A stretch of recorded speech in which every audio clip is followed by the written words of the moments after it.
Hello all, welcome back.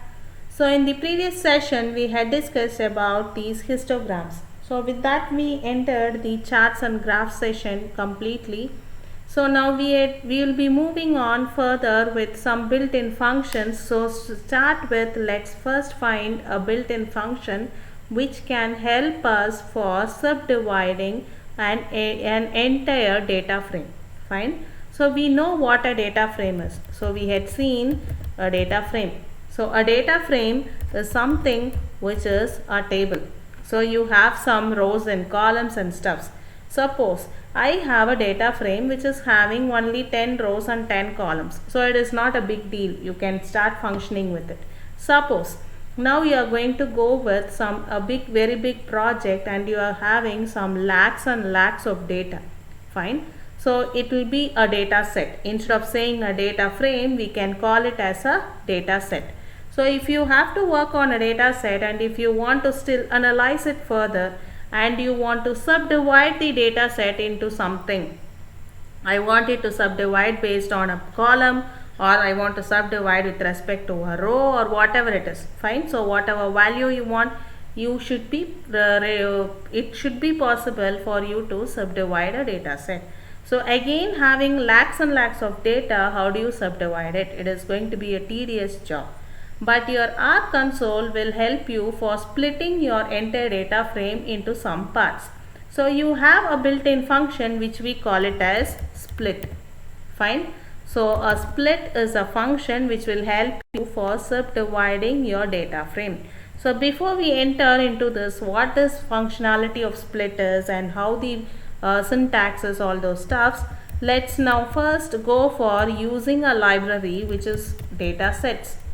Fine. So this library is built in within your R console. So in your R environment, you can just use this library and you can import all the data sets which are by default in the R environment. Fine. So I say library of data sets. So you have so many data sets in that. So I am just going to show you a sample.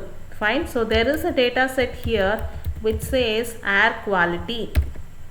Okay, there is a data set called as air quality, which is a tabular format, a data frame kind of stuff. So now we know already the function head. So what this will do, it will just display few rows of it.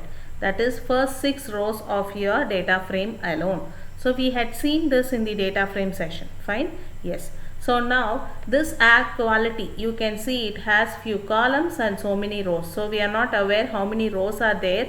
So because I have just gone for head alone, that is 6 rows alone. Now we are just seeing the columns. So you have something called as ozone, solar, wind, temperature, month, day. So you have a column called as month here. Suppose I want to split this data so that I get only a single month's value in one particular split.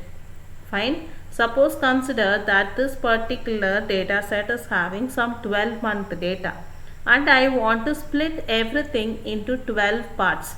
Fine. So each month will have some value and that alone I want to split, and I have to split it into 12 parts.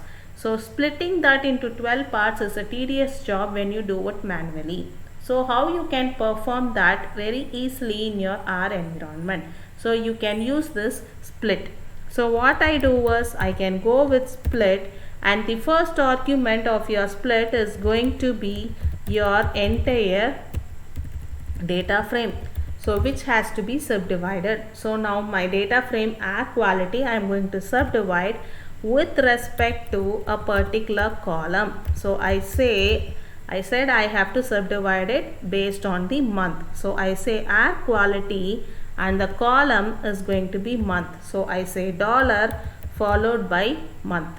When I give this, so what it says, I am going to say the data frame air quality has to be subdivided into so many splits, and the split has to be based on the column month. So the value of month, it will take the values, and based on that how many different values are there, based on that those many splits will be done. Fine. So let us see how many different values of month this particular data set has based on the split. Okay, yes.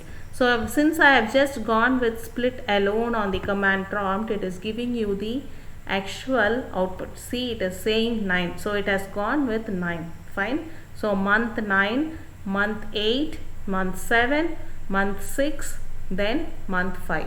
So all your rows, fine, with respect to the column. So here this data set is having only starting from 5 and ending with 9. So these are the ranges. So it has splitted it based on this month column. So now you can store this using a variable.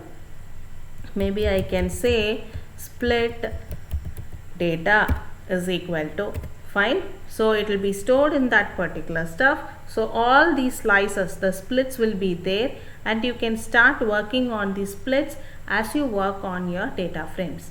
Fine. So all the functionalities which you perform on a data frame can also be performed on the splits. So this is the easiest way for you for splitting your data frame based on a particular column.